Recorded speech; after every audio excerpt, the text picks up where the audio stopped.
إن الحمد لله نحمده ونستعينه ونستغفره ونستهديه ونعوذ بالله تعالى من شرور أنفسنا ومن سيئات أعمالنا إنه من يهده الله فلا مضل له ومن يضلل فلا هادي له وأشهد أن لا إله إلا الله وحده لا شريك له تعالى في ذاته عن إدراك المدركين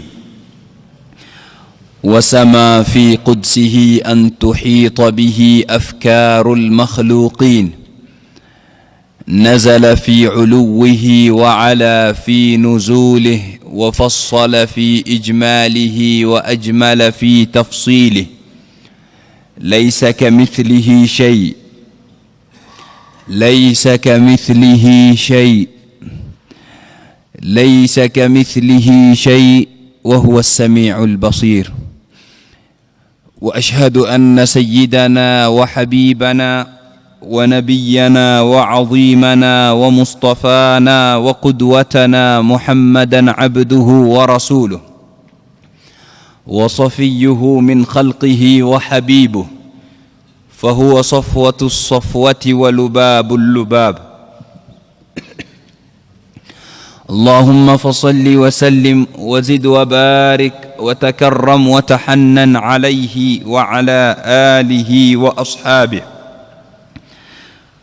ومن تبعهم بإحسان إلى يوم الدين. وبعد، إخوة الإيمان والإسلام، بعدكم شكور الحق سبحانه وتعالى نكم تكيا رحمنا amani kipenzi chake na kipenzi chetu bwana mtume Muhammad sallallahu alayhi wa ala alihi wa sahbihi wa sallam. Tukiendelea na darasa yetu ya tafsir, tukiwa tunafasiri sura tukufu zaidi katika Al-Qur'an Al-Karim, nayo ni sura Al-Fatiha. Tukiwa tumeeleza katika darsa iliyopita na kuifasiri aya tukufu ambayo kwamba ni bismillahir rahmanir rahim, tukasema kwa ufupi inaitwa al-basmala. Bismillah, kwa jina la Mwenyezi Mungu Subhanahu wa Ta'ala. Mwenyezi Mungu Subhanahu wa Ta'ala hakuanza kwa kusema billah, tukasema kwa ajili ya kutofautisha kati ya yamin na tayammun. Billah ni kiapo, hivyo kati ya kutofautisha kati ya kiapo na kutaka baraka jina la Mwenyezi Mungu Subhanahu wa Ta'ala, ndio Mwenyezi Mungu Subhanahu wa Ta'ala akafanya iqham ya neno ism, akaongeza neno ism kati ya be na lafdhul jalala Allah, ikawa ni bismillah. Na vile vile tukasema ni kwa sababu Mwenyezi Mungu Subhanahu wa Ta'ala tunamjua kwa kupitia jina lake ama majina yake na sifa zake Subhanahu wa Ta'ala, sio dhati yake, sio yeye mwenyewe alivyo. Hatutakikani kama waumini kumtafuta Mwenyezi Mungu Subhanahu wa Ta'ala yuko vipi, yuko wapi, ana sehemu. La, katika aqida yetu kama ahlus sunnati wal jamaa, Mwenyezi Mungu Subhanahu wa Ta'ala anatambuliwa kwa majina yake, anatambuliwa kwa sifa zake, sio kwa dhati yake. Hakuna anayejua dhati ya Mwenyezi Mungu Subhanahu wa Ta'ala.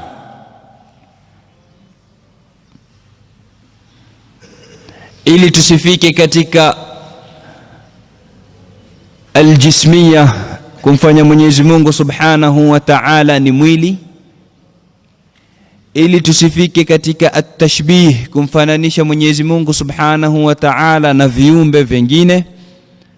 Na ndio maana katika himdi nikakariri mara 3, laysa kamithlihi shay, laysa kamithlihi shay, laysa kamithlihi shay. Mwenyezi Mungu Subhanahu wa Ta'ala hana mfano na kitu chochote.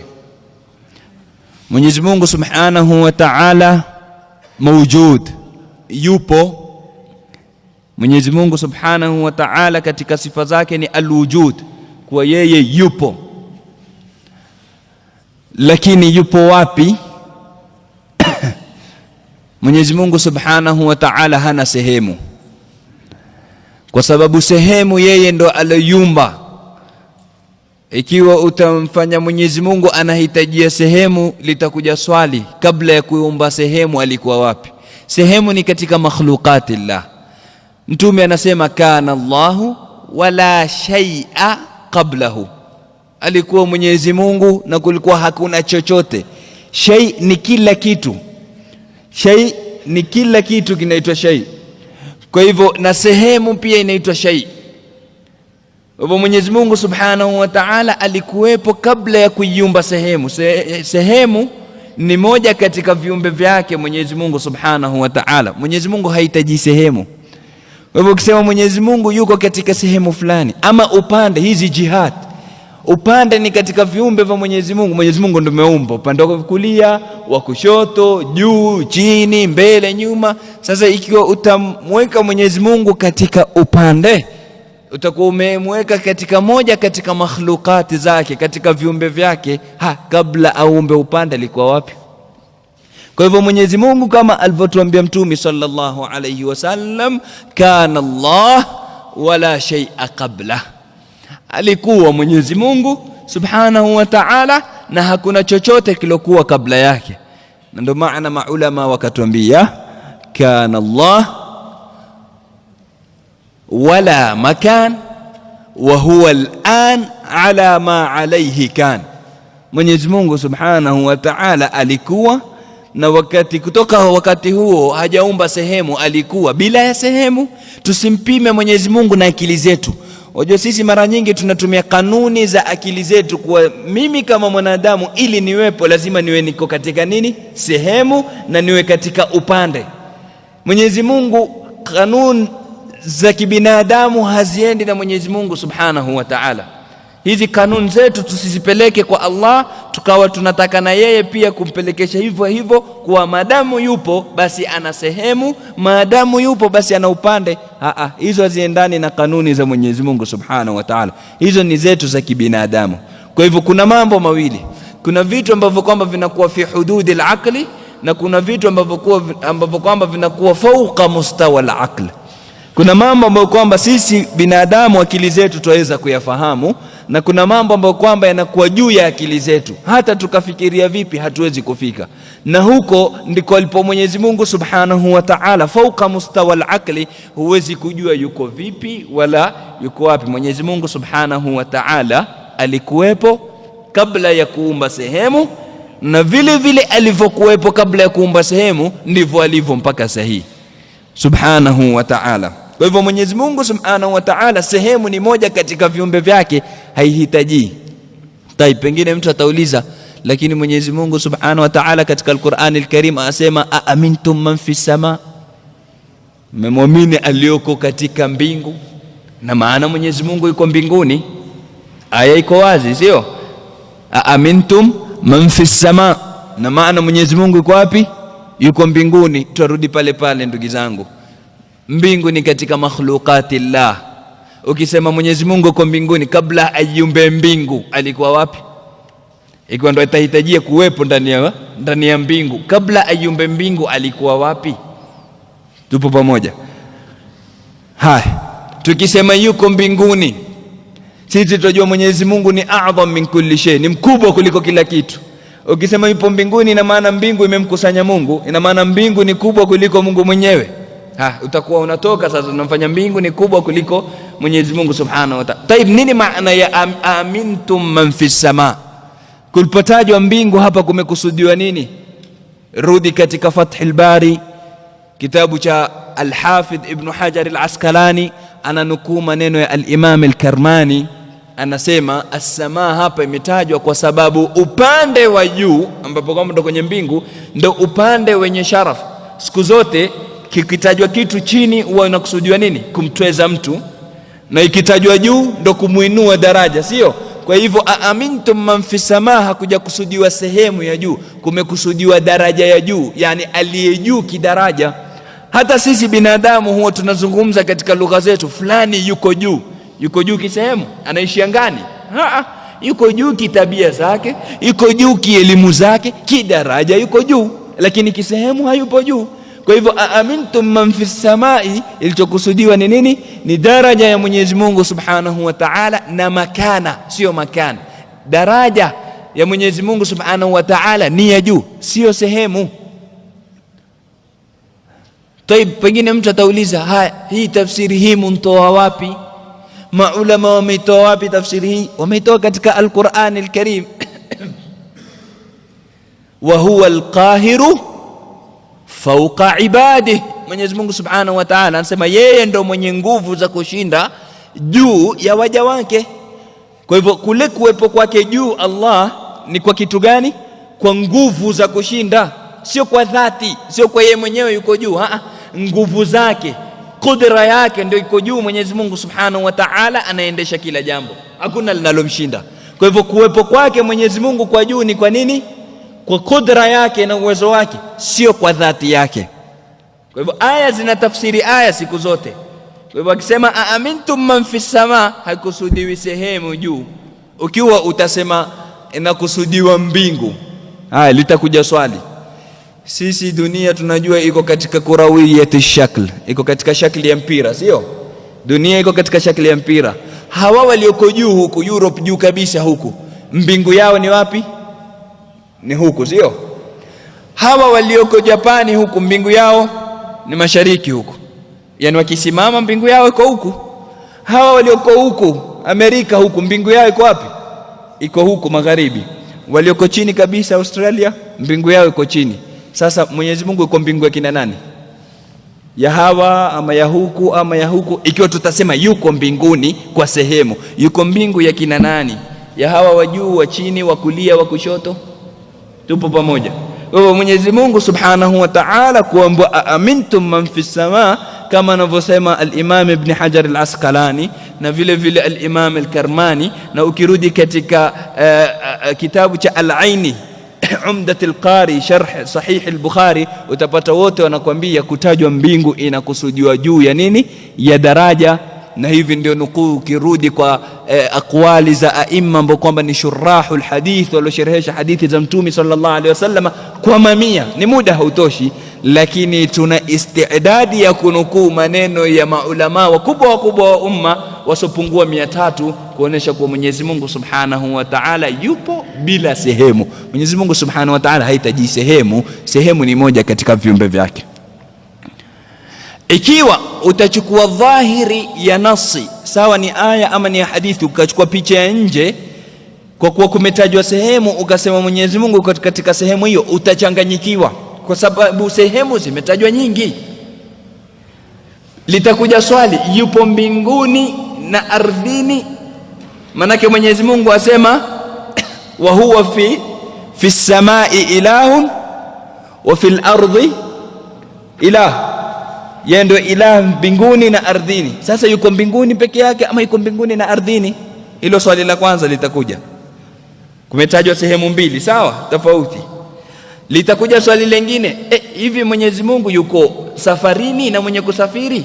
Maana mtu akisafiri anasema nini? Allahumma anta sahibu fi safar, ya Rabbi wewe ndio rafiki katika safari. Yani ukisafiri yeye ndio yuko na wewe.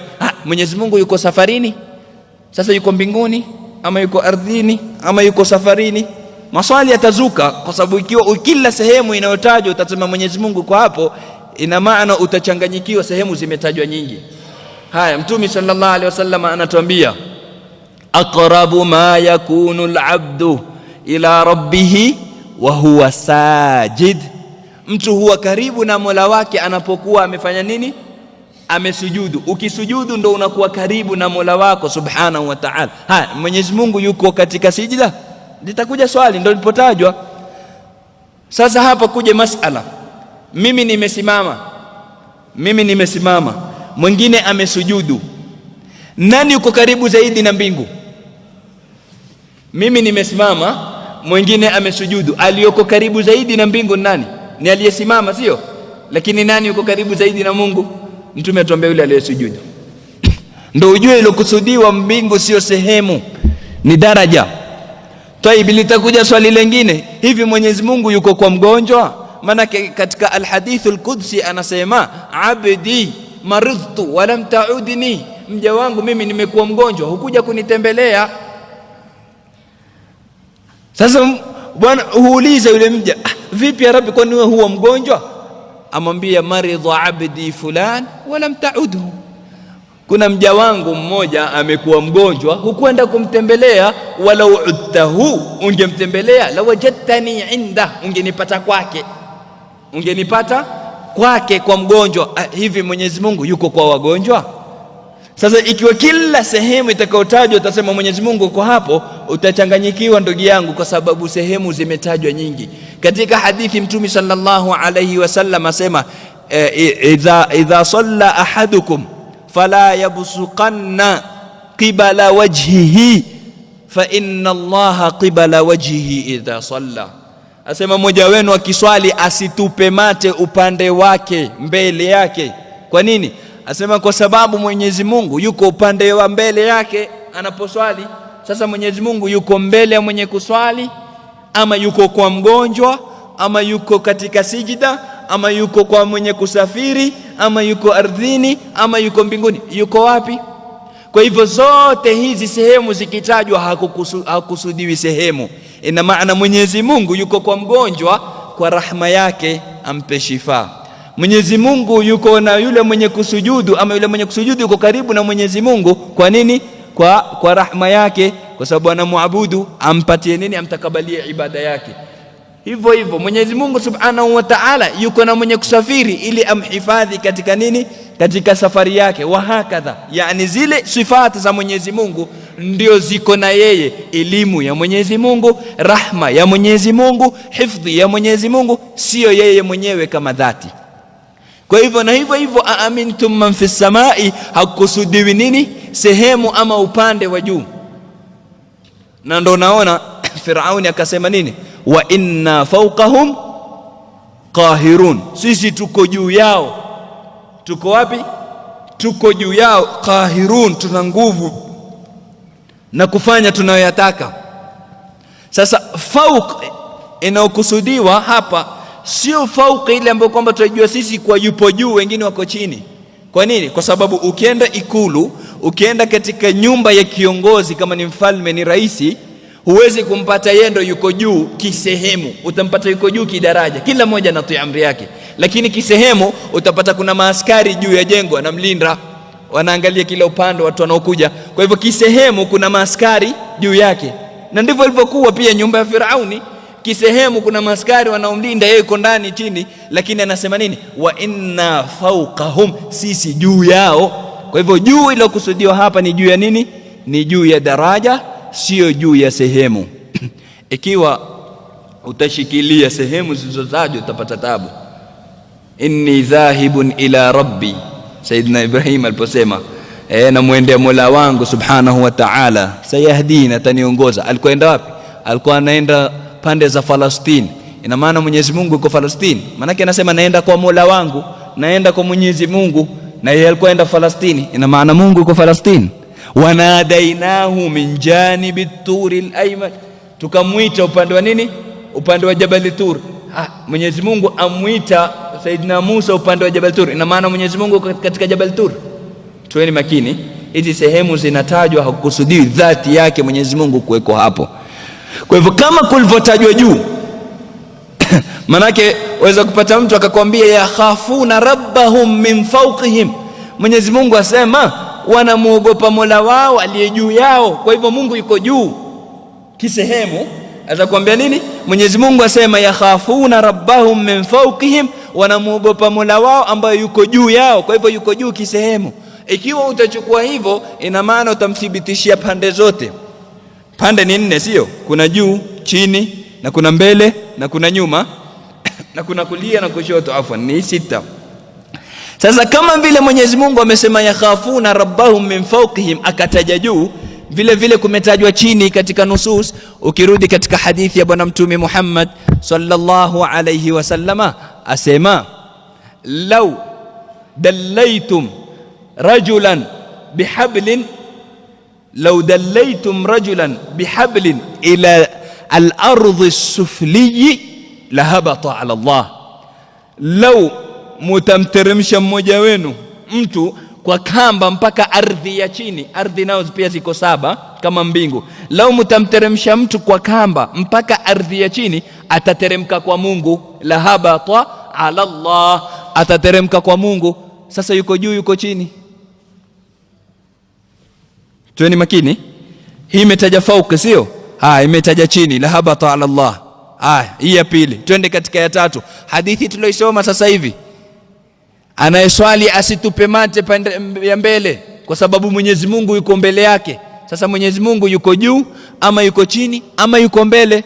Ukirudi katika Al-Qur'an Al-Karim, wallahu min waraihim muhit, Mwenyezi Mungu yuko nyuma yao, amewazunguka. Sasa yuko mbele, yuko nyuma, yuko juu, yuko chini, yuko wapi aswa? Kwa hivyo ndugu yangu, ukishika hizi pande utachanganyikiwa. Ikiwa utasema yuko juu kwa sababu amesema yakhafuna rabbahum min fawqihim, mwingine atasema nini yuko chini kwa sababu lahabata ala Allah. Mwingine atasema la, yuko nyuma kwa sababu nini? Anasema wallahu min waraihim muhit. Na zote ni aya. Huwezi kusema yako ndo sawa peke yake kwa sababu umeshika aya, na mwingine pia ameshika aya, na mwingine vile vile ameshika hadithi. Kwa hivyo Mwenyezi Mungu Subhanahu wa Ta'ala, katika akida ya Ahlus Sunna wal Jamaa, Mwenyezi Mungu yupo bila ya sehemu. Kama vile alivyokuwepo kabla hajaiumba sehemu, ndivyo vile vile yupo sahihi bila ya sehemu Mwenyezi Mungu Subhanahu wa Ta'ala. Ndio maana kaongeza bismi, hakusema billah.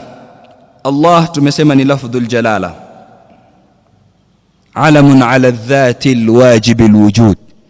Allah ndio jina la Mwenyezi Mungu linalokusanya majina yote. Allah imetajwa katika Al-Qur'an Al-Karim mara 2707. Katika Qur'ani lafdhul jalala Allah limetajwa mara 2707. Limetajwa katika sura 85, halikutajwa katika sura 29. Sura za Qur'ani 114. Katika sura 85 limetajwa lafdhul jalala, na kuna sura ambayo kwamba lafdhul jalala limetajwa katika kila aya, nayo ni suratul Mujadila.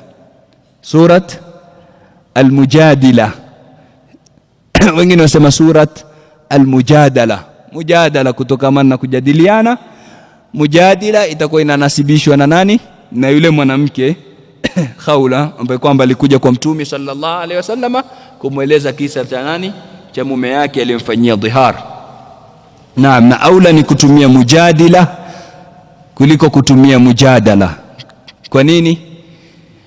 Kwa sababu ukisema ni suratul Mujadala, majadiliano, itakuwa ni majadiliano ya Mtume na yule mwanamke. Ina maana itakuwa umenasibisha majadiliano kwa Mtume, na Mtume hafanyi jidali. Mtume hufanya hiwari. Kuna tofauti kati ya jidal na hiwar. Hiwar ni kuzungumza kwa upole na uzuri na kufahamishana kwa njia nzuri. Jidali ni ile kushindana, kila mmoja ataka kuvutia upande wake. Mtume hafanyi hivyo.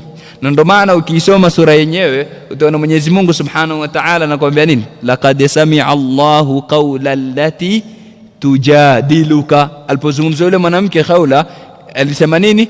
Tujadiluka, alinasibisha mjadala kwake. Lakini ilipofika kwa Mtume asema wallahu yasma'u tahawurakuma, hakusema jidalakuma. Kwa Mtume hakuleta jidali, asema wallahu yasma'u tahawurakuma, hiwari iliyopita kati yenu. Kwa hivyo Mtume hufanya hiwari, hafanyi jidali. Kwa hivyo kusema mujadala itakuwa unamnasibishia Mtume jidali, na Mtume hafanyi jidali. Ni bora kusema nini? Surat al-Mujadila, akikusudiwa nini? Ismu fa'il, ambayo kwamba ni yule mwanamke aliyekwenda kwa Mtume sallallahu alayhi wa ala alihi wa sahbihi wasallam.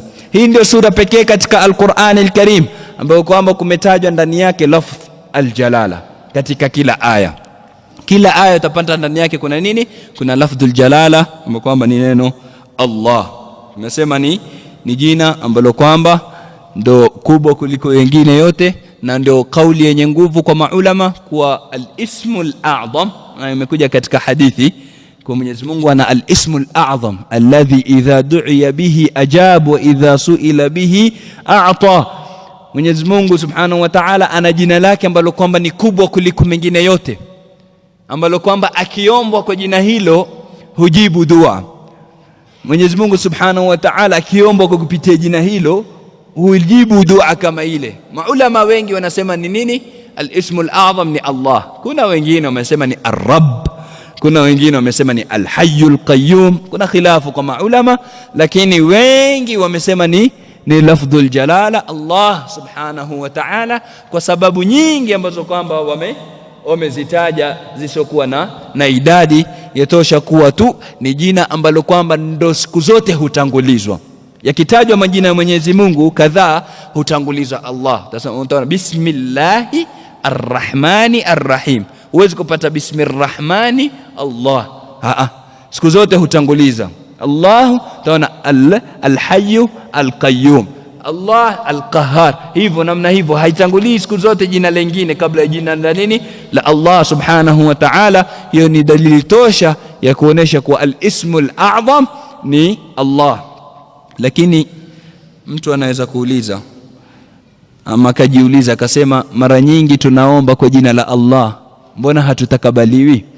Ikiwa ndio al-ismul a'zam, ndio jina tukufu, ndio jina kubwa, ndio jina ambalo kwamba Mwenyezi Mungu akiombwa kwa kupitia jina hilo hutakabali ama hujibu ile dua, mbona mara nyingi tuomba kwa Allah hatutakabaliwi dua? Naam, hatutakabaliwi si kwa sababu Allah sio al-ismul a'zam, ni kwa sababu kuna masharti ya kutakabaliwa dua hayajapatikana kwetu, yale aliyotaja al-Ustadh Said Ali Hassan juzi hapa. Naam, kuna masharti ambayo kwamba mpaka yapatikane ndio utakabaliwe dua. Ikiwa wala haramu, utarajia kutakabaliwa dua vipi? Ile iliyokuja katika hadithi sahihi Mtume sallallahu alaihi wasallam, utapata mtu ash'atha aghbara akiinua nini mikono yake anamuomba Mwenyezi Mungu Subhanahu wa Ta'ala, lakini mat'amuhu haram wa mashrabuhu haram wa ghudhiya bil haram, chakula chake anachokula ni haramu, kinywaji chake anachokula ni haramu, yeye mzima ni haramu. Asema fa anna yustajabu la, mtu kama huyo atajibiwa vipi?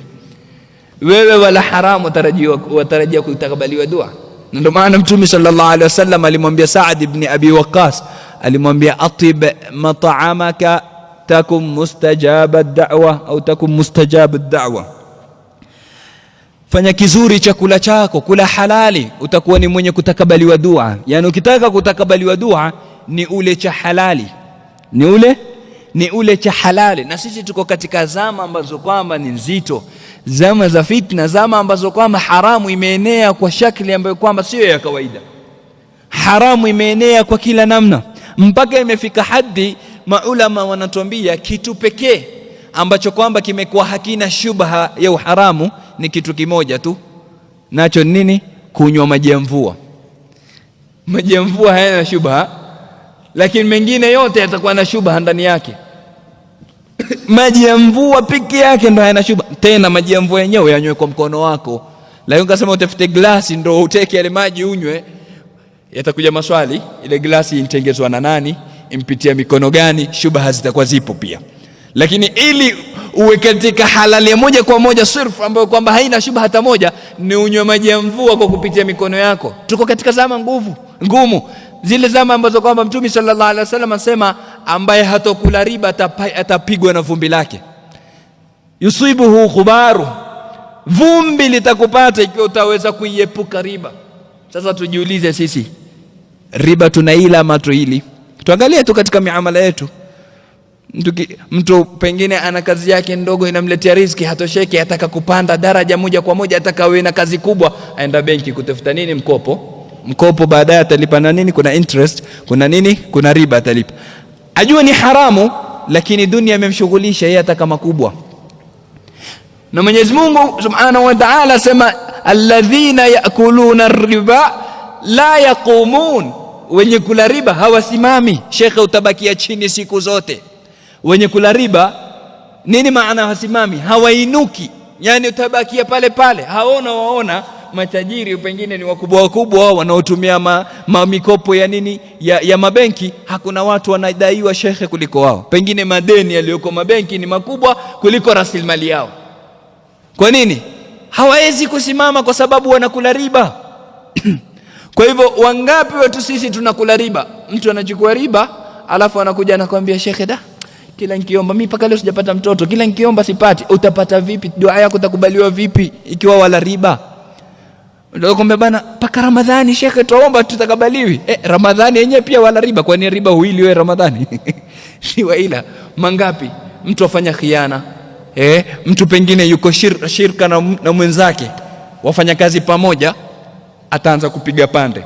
Ikiwa kumpatikana faida ya 10,000, hatomwambia mwenzake kumpatikana 10,000 chukua 5 zako hizi zangu 5. Atamwambia unajua kazi leo ilikuwa mbaya, zimpatikana 8,000, kwa hivyo hizi 4 zako. Hapo kama amemhurumia 8,000, lakini anaweza kumwambia 4,000 aswa, akaweka 6 kando, alafu kwamba hizi 4 tena zikagawanywa na zile 4, 2 zako 2 zangu. Tumesema Mwenyezi Mungu Subhanahu wa Ta'ala katika hadith Qudsi anasema ana thalithu sharikaini ma lam yakhun ahaduhuma al-akhar. Mimi ni watatu wa washirika wawili maadamu mimi watatu wao. Yani watatu wao vipi? Ni kuwa atakuwa na nani? Atakuwa na baraka. Sio kwa yuko kwa washirika wawili, tuko pale pale. Sio dhati yao iko na wao. Baraka yake Mwenyezi Mungu iko na wao maadamu mmoja wao hajamfanyia khiana mwenzake. Wangapi wafanyia khiana wenzao hapa? Wangapi wanyosha mikono yao katika kuiba? Mpaka katika majumba ya Mwenyezi Mungu watu hawana huruma. Mpaka ndani ya Ramadhani watu wanaiba. Mtu anakula haramu alafu anakuambia dua yangu itakubaliwa. Itatakubaliwa vipi shekhe? Na wewe mzima ni haramu. Kwa hivyo mwanzo atib mat'amaka takum mustajaba ad-da'wa. Itengeze kile chakula chako, jaribu kujitahidi kwa unakula halali. Ndio baadhi ya maulama wakasema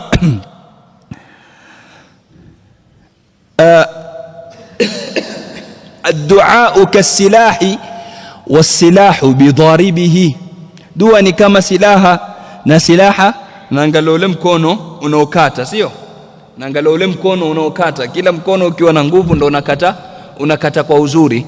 Kwa hivyo nguvu zinazo kusudiwa katika dua ni mafungamano yako na Mwenyezi Mungu Subhanahu wa Ta'ala, kuwa unaepuka yale ambayo kwamba ameharamisha, unayafanya yale ambayo kwamba amekuamrisha. Hiyo ndio nguvu unayoipata. Lakini hufanyi hivyo, unakwenda kuyafanya aliyoharamisha, unakula riba. Unakwenda kuacha aliyoamrisha, unaacha kuswali, alafu ataka dua itakubaliwe. Itakata vipi silaha kama ile? Kwa hivyo ili upate nguvu ya kukata ile silaha ni uwe na nini? Na mafungamano mazuri na Mwenyezi Mungu Subhanahu wa Ta'ala. Kwa hivyo Allah ndio al-ismul azam, ndio jina la kimiujiza ambalo kwamba hakuna yoyote ambaye kwamba amejiita kwa jina hili. Haijatokea hapo. Yani hata Ar-Rahman ishatokea, kuna watu waliopita mipaka wakajiita Rahman kama Musailama, mpaka baadhi ya wafuasi wake wakamwambia lam tazal rahmana, hujawacha kuwa ni rahmani wewe. Naam, badala ya kutumia rahim kwa kule ule ukafiri wao wa kupita mipaka, haikutosha kuwa wamedai kuna mtumi baada ya mtumi, wakaenda na juu yake wakamuita yule Musailama nini? Rahman, wakampa jina la Mwenyezi Mungu Subhanahu wa Ta'ala. Tumesema Allah na Rahman ni majina khaswa kwa nani? Kwa Mwenyezi Mungu Subhanahu wa Ta'ala. Lakini ilifika daraja wengine wakajiita Rahmani, lakini Allah haijatokea. Hata huyo Musailama hajajiita Allah. Hata walojiita miungu pia hawajajiita nini? Kwa jina la Allah. Kwa hivyo ndo al-ismul a'zam, ndo jina tukufu, ndo jina ambalo kwamba ni lenye fadhila zaidi. Katika maajabu ya jina kama hili tulitaja katika darasa iliyopita kwa kila harufu ikipungua jina linabaki pale pale. Alifu ikitoka inabaki lillahi, maana inabaki ile ile. Lam ya kwanza ikitoka inabaki lahu, maana ile ile. Ikitoka lam ya pili inabaki hu, huwa Allah. Pengine mtu atauliza lakini yabakia he peke yake, mbona sasa usema huwa? Huwa si kumeongezeka wao? Naam, wao wenye maulama wanasema ni zaida. ni harufu iliongezeka. Kwa nini?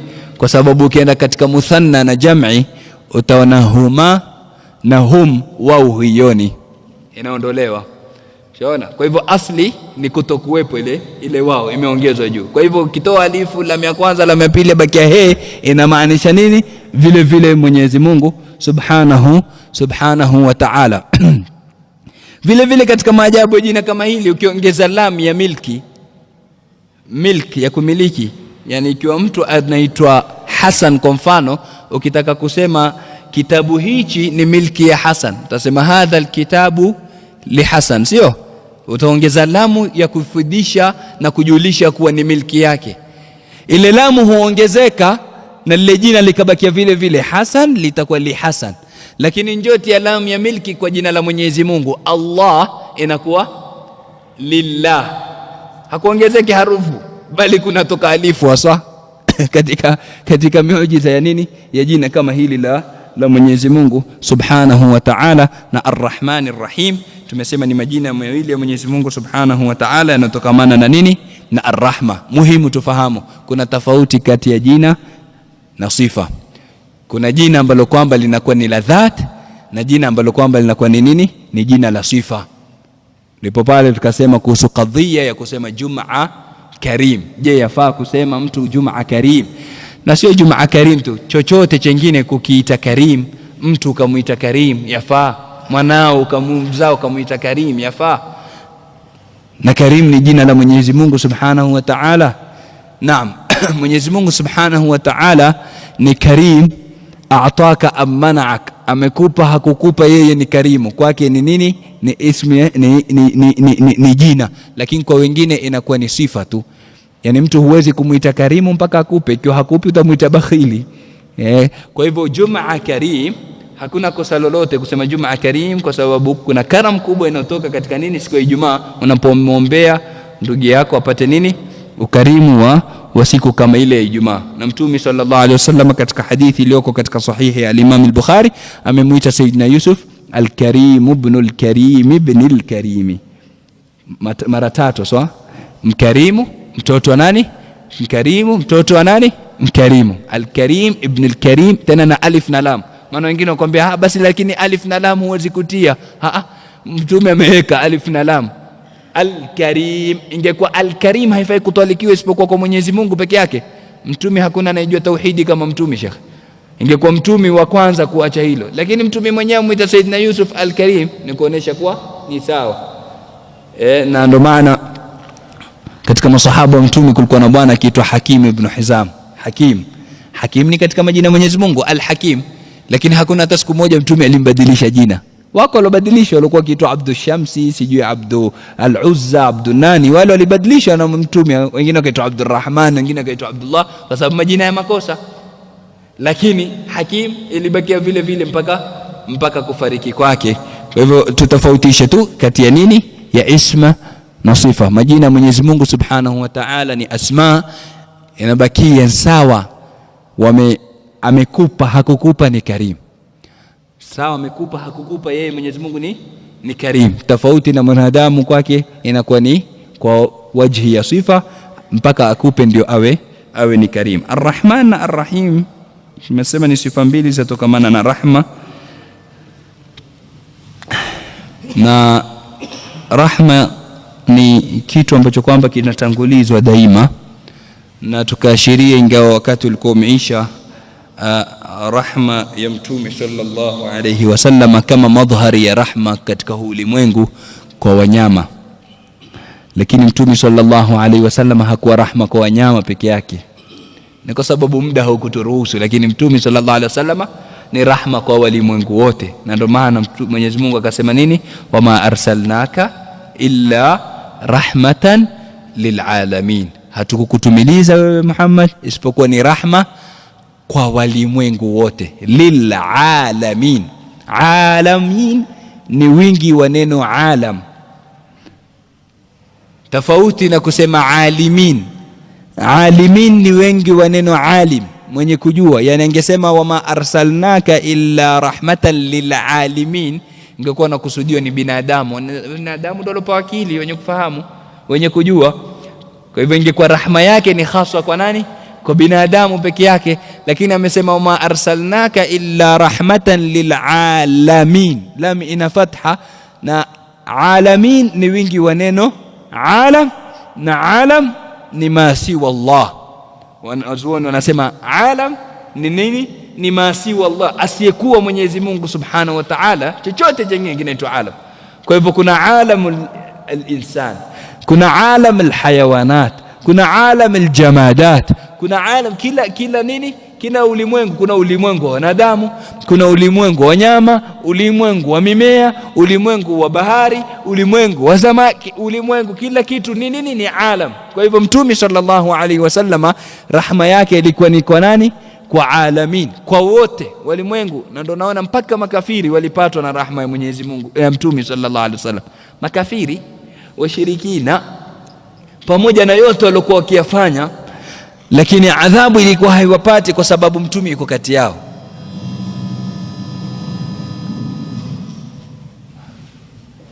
Asema wama kana Allahu liyu'adhibahum wa anta fihim, hakuwa Mwenyezi Mungu Subhanahu wa Ta'ala ni mwenye kuadhibu wao na wewe uko kati yao. Yani wao wanastahili adhabu, wamefanya makosa, lakini wewe uko kati yao, hawadhibiwi. Ndio naona Mtume sallallahu alaihi wasallam kwa hamu yake mpaka akatokwa na nini? Akatokwa na nyele nyeupe, akasema shayyabatni hudun wa akhawatuha.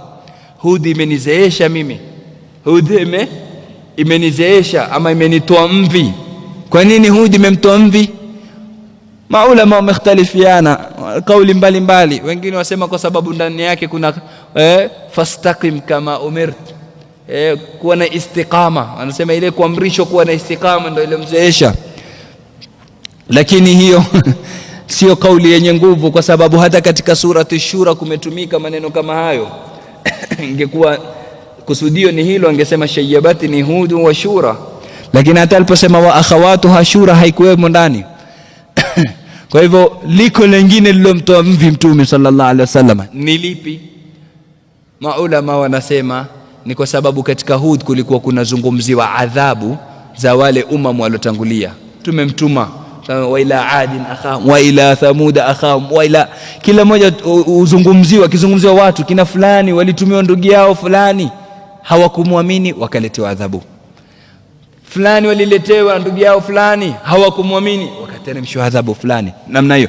Sasa Mtume sallallahu alaihi wasallam akizisoma hizi aya ndo zilikuwa zikimtoa mvi, akiogopa isije ikateremka aya vile vile akasema wa ila quraishin akhahum muhammada, na kwa Quraishi tumewatumilizia Muhammad hawakumwamini tukawaletea adhabu fulani. Mtume kawa na hofu na ile wasije wakateremshwa adhabu. Mwenyezi Mungu Subhanahu wa Ta'ala amwambia wala sawfa yu'tika rabbuka fatarda, Mola wako atakupa mpaka uridhie. Na hili kwa kuwa alikuwa alitaka Mwenyezi Mungu nalo akampa, hazikuteremshwa aya kama hizo, wala hawakuadhibiwa ummati wake sallallahu alayhi wasallam. Na ndio kaona makafiri walikuwa wanamsumbua haswa Mtume sallallahu alayhi wasallam kutaka adhabu. Walikuwa wakimwambia in kana hadha huwa alhaq min indik faamtir alaina hijaratan min as-samaa au itina bi'adhabin alim, ikiwa haya ulokuja nayo ndio haki. Akielekeza maneno kwa nani? Kwa Mwenyezi Mungu Subhanahu wa Ta'ala. Ikiwa haya yalokuja na Mtume Muhammad, ikiwa haya yalokuja nayo Muhammad ni haki, basi faamtir alaina hijaratan min as-samaa, tuteremshie mvua ya mawe. Angalau adhabu, tuteremshie mvua ya mawe, au itina bi'adhabin alim, au tuletea adhabu kali. Makafiri wanaomba nini? Wanaomba adhabu, lakini Mwenyezi Mungu anawateremshia? La, anawaambia wama kana Allahu liyu'adhibahum wa anta fihim. Mwenyezi Mungu hawezi kuadhibu ikiwa wewe uko ndani yao, uko kati yao. Yani kule kuwepo kwako tu ni rahma kwa wao, kule kuwepo kwako kati yao ewe Muhammad ni sababu ya wao kuepushia adhabu. Unaona katika aya nyingine anasema Mwenyezi Mungu wayastajilunaka bil adhab, wanakuharakisha hawa waletewe adhabu, wanakuharakisha kila saa kuambia wateremshwe adhabu. Katika aya nyingine anasema walaula ajalun musamma lajaahumul adhab. Katika aya nyingine asema walan yukhlifa Allahu wa'da, wa kuomba adhabu, sio wana haraka wateremshwe adhabu. Lakini wala yukhlifa Allahu wa'da, Mwenyezi Mungu hatokhalifu wa'di wake. Wa'di wake ni upi? Kwa zungumziwa adhabu, adhabu ni waidi. Mbona asiseme wala yukhlifa Allahu wa'ida, akasema wa'da? Naam, wa'di ulokusudiwa hapa katika hii aya ni ule ulioashiriwa katika ile aya nyingine, wama kana Allahu liyu'adhibahum wa anta fihim. Huu ni wa'di ashauchukua Mwenyezi Mungu. Mwenyezi Mungu si mwenye kuadhibu madamu wewe uko kati yao. Madamu uko kati yao, Mwenyezi Mungu hatakuwa ni mwenye kuadhibu. Huu ni wa'di Mwenyezi Mungu ashauchukua.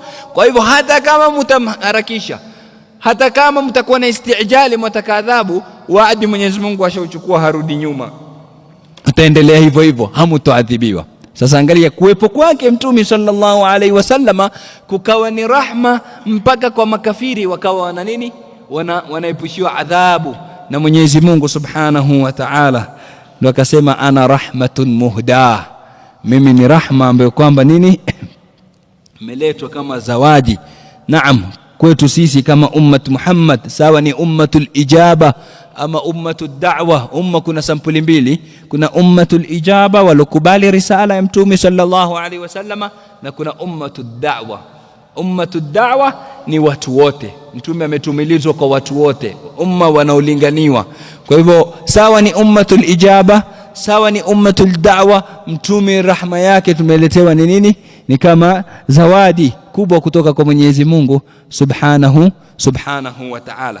Kwa hivyo Ar-Rahman Ar-Rahim ni sifa mbili ambazo kwamba zinatokamana na nini?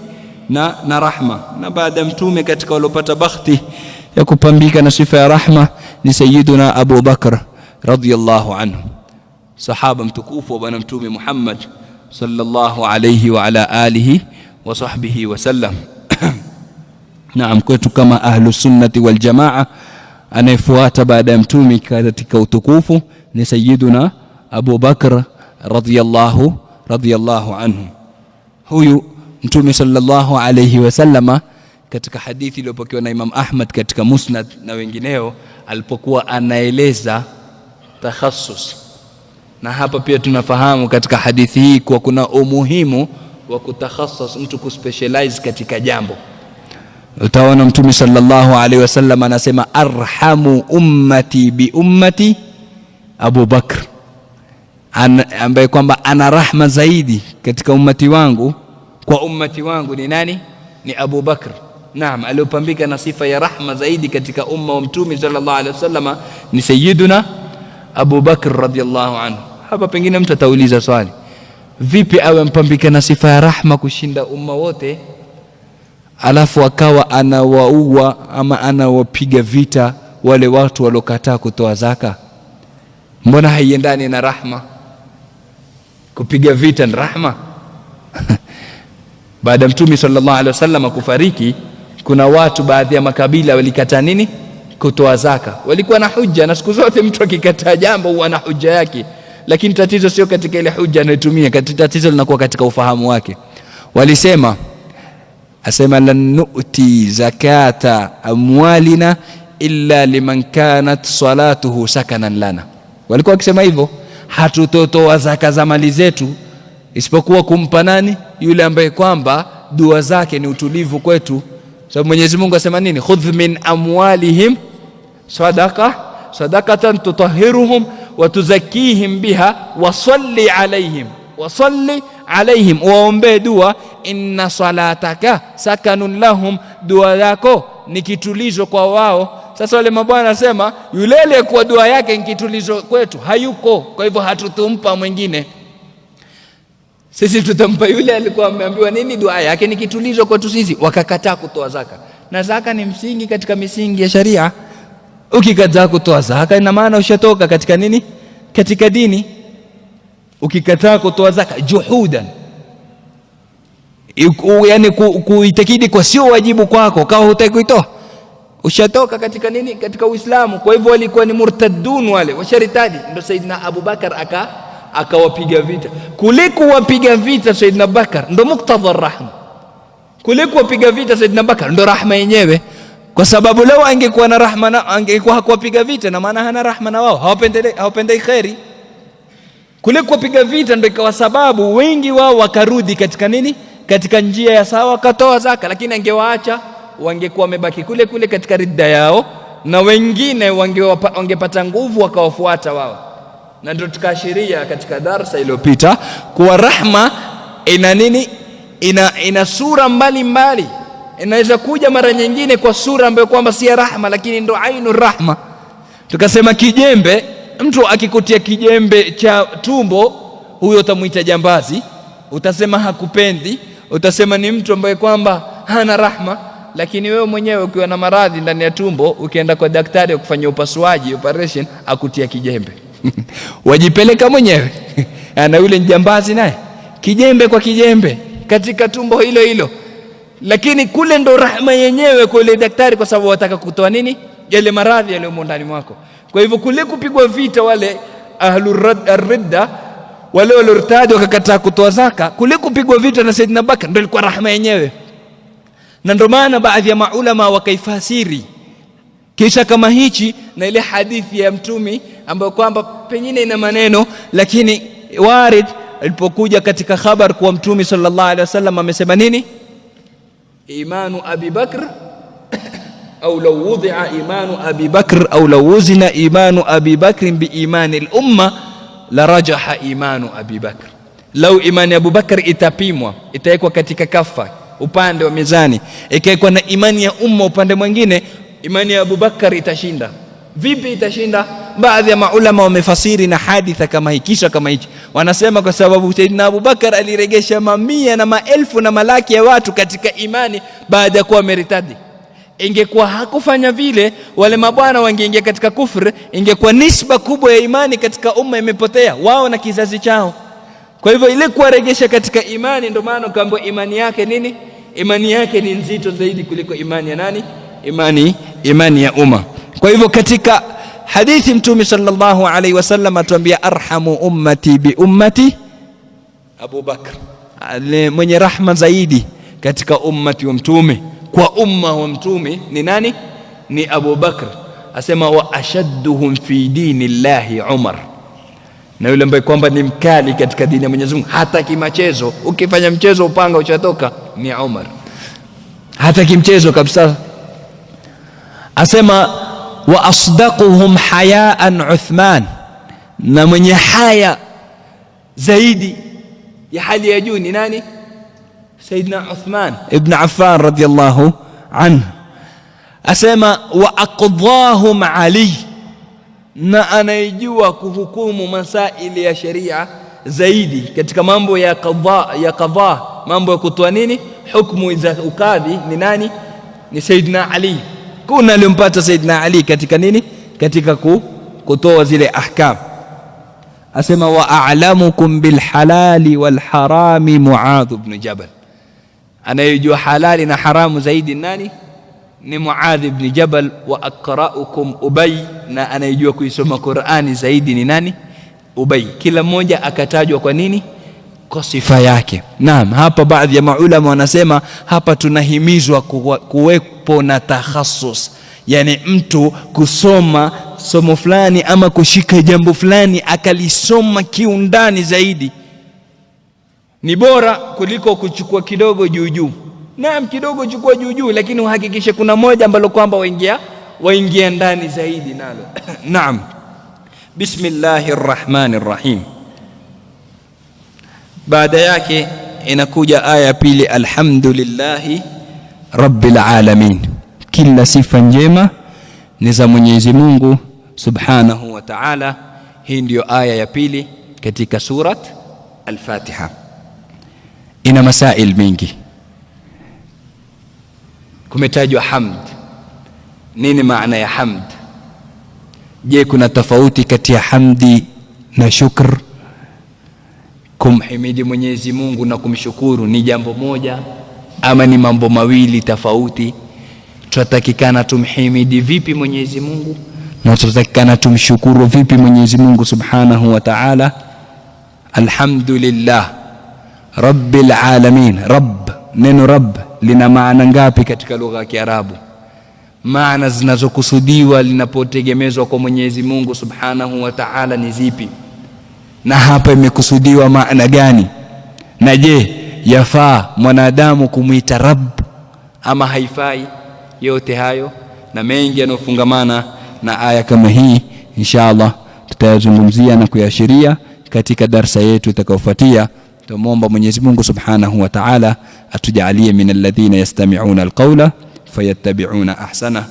Allahumma ati nufusana taqwaha wa zakkiha anta khayru man zakkaha anta waliyuha wa mawlaha anta nasiruha ala man adaha. ربنا انفعنا بما علمتنا رب علمنا الذي ينفعنا رب فقهنا وفقه أهلنا وقرابات لنا في ديننا مع أهل القطر أنثى وذكر رب وفقنا ووفقهم لما ترتضي قولا وفعلا كرما وارزق الكل حلالا دائما وأخلا أتقياء علما نحظى بالخير ونكفى كل شر ربنا واصلح لنا كل الشؤون وأقر بالرضا منك العيون واقض عنا ربنا كل الديون قبل أن تأتينا رسل المنون واغفر استر أنت أكرم من ستر وصلاة الله تغشى المصطفى من إلى الحق دعانا والوفاء بكتاب فيه للناس شفاء وعلى الأهل الكرام الشرفاء وعلى الصحب المصابيح الغرر. اللهم اهدنا بهداك واجعلنا ممن يسارع في رضاك ولا تولنا وليا سواك ولا تجعلنا ممن خالف أمرك وعصاك وحسبنا الله ونعم الوكيل. وصلى الله على سيدنا محمد وعلى آله وصحبه وسلم والحمد لله رب العالمين.